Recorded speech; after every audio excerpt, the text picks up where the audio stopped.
सन 2000 की बात है। अरुण ने अपना पहला घर बनाया। एक चाय की दुकान में काम करने से लेकर एक जमींदार बनने का सफर बड़ी ही तेजी से उसने तय किया था। उसका नया घर 2 मंजिल का था। वो खुद पहली मंजिल पे रहता था और दूसरी मंजिल उसने किराए पे देने की सोची थी। दूसरी मंजिल पे 3 रूम थे, जिसका वॉशरूम कॉमन था। अरुण ने बड़े धूमधाम से गृह प्रवेश किया और गृह प्रवेश के बाद अरुण ने 3 में से 2 रूम परिवारों को किराए पे दिए और तीसरा रूम थोड़ा छोटा होने के कारण उसने किसी बैचलर को किराए पे देने का तय किया। कुछ दिनों बाद मयंदी नाम के एक बैचलर ने उस तीसरे रूम को किराए पर लेने के लिए अरुण को संपर्क किया। मयंदी दिखने में थोड़ा अजीब था। गले में कई सारी मालाएं, दागदार दांत। उसके संदेहजनक होने के बावजूद भी अरुण ने मयंदी को रूम किराए पे दे दिया, उसकी एक बात पर भरोसा करके कि वो शिवभक्त है और इसलिए ऐसा पहनावा करता है। मयंदी के किराए पे रहने के आने के बाद कुछ हफ्ते भर में ही बाकी 2 रूम के किराएदारों ने मयंदी के रूम से आने वाली अजीब आवाजों की शिकायत की।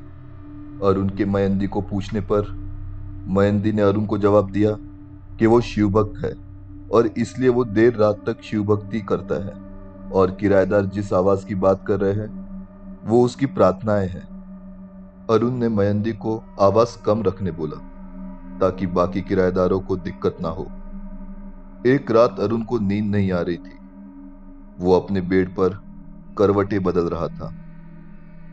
रात के 2 बजे बेड के सामने लगी खिड़की से अरुण ने देखा कि शरीर पे राख लगाए हुए एक नग्न इंसान छुपके से मयंदी के रूम की तरफ जा रहा था।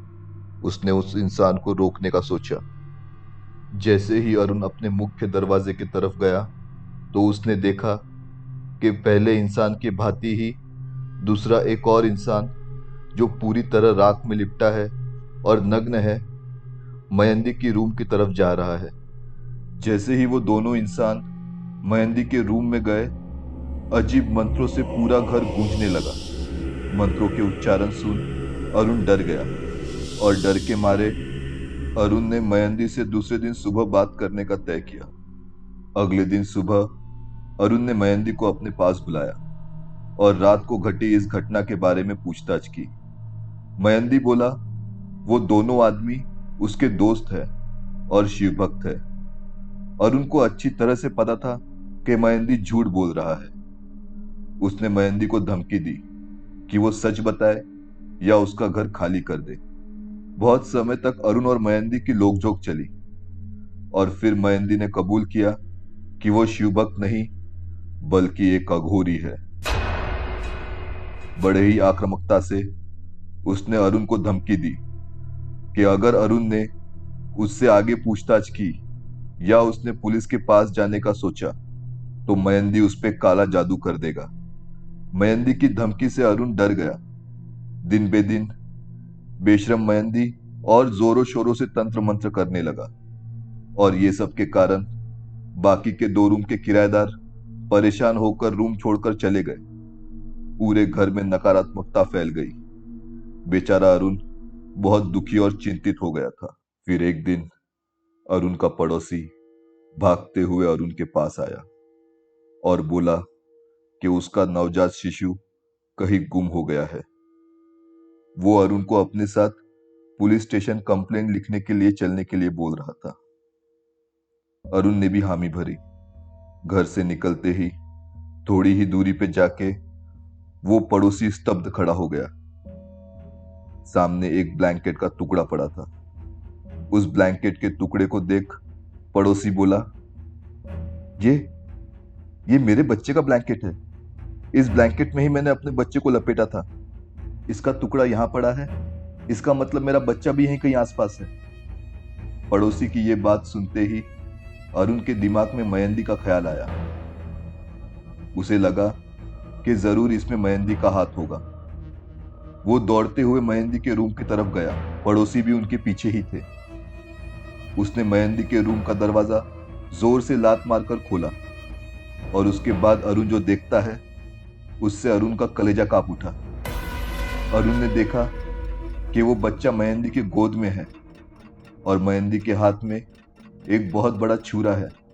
मयंदी छत की तरफ देख किसी ट्रांस स्टेट में चला गया है और वो जोर जोर से मंत्र पढ़ रहा है। अरुण ने बच्चे को मयंदी के गोद से छीनने की कोशिश की, पर किसी अमानवीय शक्ति से मयंदी ने उस बच्चे को कस के पकड़ रखा था। कई कोशिशों के बाद अरुण बच्चे को मयंदी से छुड़वाने में सफल हुआ। उसने बच्चा पड़ोसी के हाथ में थमाते हुए उसे तुरंत पुलिस स्टेशन जाने के लिए कहा। अब तक मयंदी ट्रांस स्टेट से बाहर आ चुका था। रंगे हाथों पकड़े जाने के कारण मयंदी अपनी सारी चीजें वहीं छोड़ वहां से भागा। अरुण मयंदी के पीछे भागा और अचानक अरुण के सामने से मयंदी कहीं गायब हो गया। जब अरुण घर वापस आया तो वो मयंदी के रूम के पास गया। तब उसे किसी के भारी सांसों की आवाज सुनाई दी। वो आवाज वॉशरूम से आ रही थी। अरुण ने झट से वॉशरूम को बाहर से बंद कर दिया और पुलिस को कॉल लगाया। तभी मयंदी ने मंत्रों का जाप करना शुरू कर दिया। उन मंत्रों से सम्मोहित होकर अरुण वॉशरूम का दरवाजा खोलने जा ही रहा था कि उसके दोस्त ने उसे रोका और हिलाकर होश में लाया। खुद पर हुए इस तंत्र मंत्र से अरुण बहुत गुस्सा हो गया था। वो नीचे गया और उसने पेट्रोल की डबकी लाई और गुस्से में उस वॉशरूम को आग लगा दी। उस आग में अंदर छुपा मयंदी जलकर राख हो गया।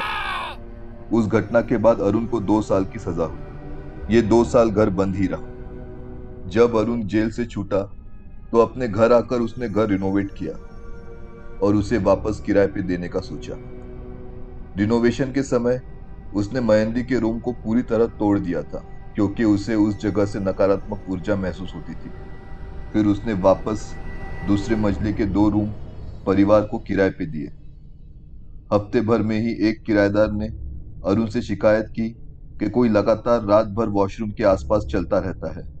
दूसरी किराएदार बोली कि जब भी वो वॉशरूम के अंदर होती है उसे किसी की उपस्थिति महसूस होती है। अरुण को लगा कि शायद कोई चोर उचक्का होगा, इसलिए वो वॉशरूम को चेक करने अंदर गया। अंदर जाते ही उसे जले हुए शरीर की बदबू आने लगी। उसे वहां घटी सारी घटनाएं याद आने लगी। वो सोच में पड़ गया कि तभी उसे किसी की सांसें उसके कंधे पर महसूस हुई। डर के मारे वो वॉशरूम से बाहर भागा और अगले दिन वो उसके पहचान के किसी पंडित के पास गया। जब वह घर वापस लौटा तब उसने देखा एक एम्बुलेंस उसके घर के गेट के पास खड़ी है। वो अंदर दौड़ा। तब उसने पाया कि उसकी एक किराएदार वॉशरूम में फिसल कर गिर गई थी और उसका सर बुरी तरह फट गया था। खून से पूरी लथपथ हो गई थी वो। उस किराएदार को नजदीकी हॉस्पिटल में भर्ती कराया गया था।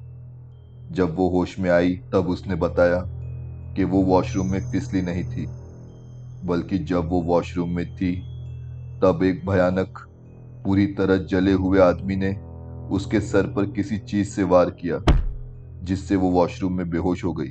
डॉक्टर ने अरुण को यह भी बताया कि उस महिला की पीठ पे एक जलते हुए हाथ का निशान भी है, जैसे किसी जलते हुए हाथ ने उस महिला की पीठ को छुआ हो। डॉक्टर की बात सुन अरुण समझ गया कि वो महिला झूठ नहीं बोल रही है। बेचारी वो किराएदार भी उसी रात हार्ट अटैक से मर गई। पंडित जी ने पूरे घर की शुद्धि की और अरुण से वॉशरूम को पूरी तरह से नष्ट करने को कहा और उन्होंने यह भी बताया कि उस वॉशरूम में मयंदी की आत्मा का वास है। अरुण ने भी तुरंत ही एक कॉन्ट्रैक्टर को इस काम के लिए पैसे दे दिए। मजदूरों को यह काम करने में बड़ी कठिनाइयां आई। मशीन का खराब होना, मजदूरों की मौत होना, वो वॉशरूम को ध्वस्त करना आसान नहीं था। कई मुशक्कतों के बाद काम हो गया, पर उसमें एक मजदूर ने अपना पैर गंवाया और 2 मजदूरों की मौत हो गई। वॉशरूम के ध्वस्त होते ही घर की अशांति भी दूर हुई और अरुण आराम से वहां रहने लगा। फिर एक रात अरुण अपने बेड पे लेटा था कि तभी उसे जलने की बदबू आई। जब अरुण ने आंख खोली तो उसने मयंदी को अपने सीने पे पाया और फिर